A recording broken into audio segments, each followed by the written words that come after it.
Okay, these are those verses in chapter 49 of Genesis that we read in the previous video. Yeah, so check it out.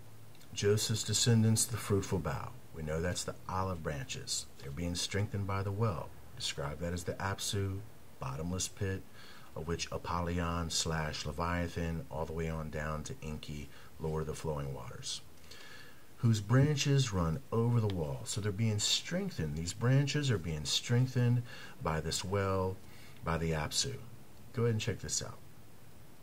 What do we see here? We see the olive branches that are becoming fruitful and that they're running over the wall.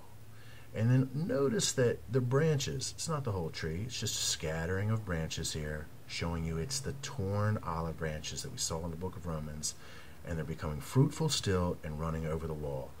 Well, look behind the wall. What do you see? A woven spider's web.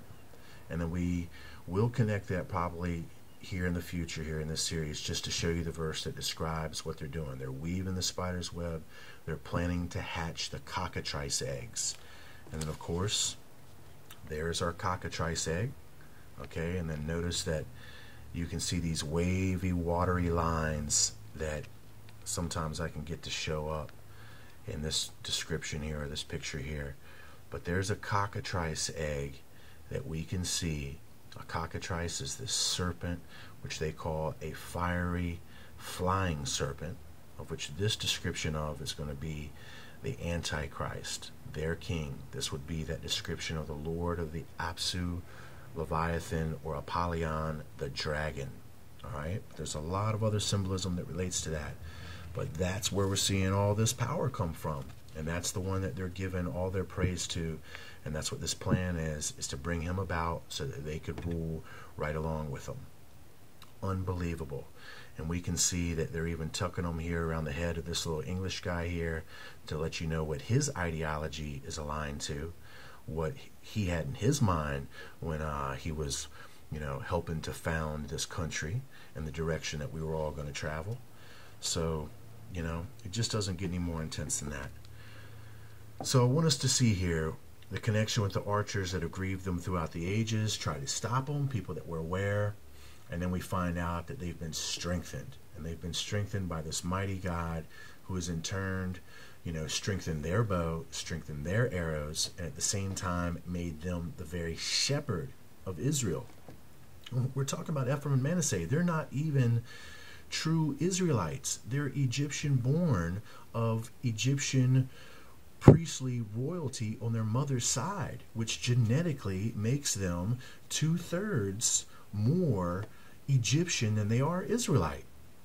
And I don't want to go into the lines of succession there, but if you understand it, for those of you who do understand the Sumerian tablets and read into the histories, you're going to find out that makes a big deal.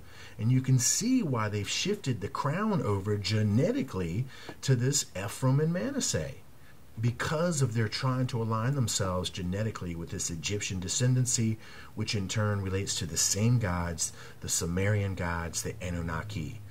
And just like you get Enoch, Enochian, Anakian, okay, it's the same thing. Enoch, Anak, Anunnaki, Enochian magic, Anunnakian magic. It's the same thing. It's the same relationship. It's the same connection that they're all under. It's the same deception that they're all under. It's this fallen knowledge of these fallen beings that is now, in a sense, been toned down and retarded and diluted, that they allow the elite and the initiated to indulge in. And it makes them feel high, but in reality, they're still under control. They're getting nowhere. They're spinning their wheels. So what I want to do is I want to show you a few other verses here that are going to give us a description of the arrows and how they relate further to the Ephraimites.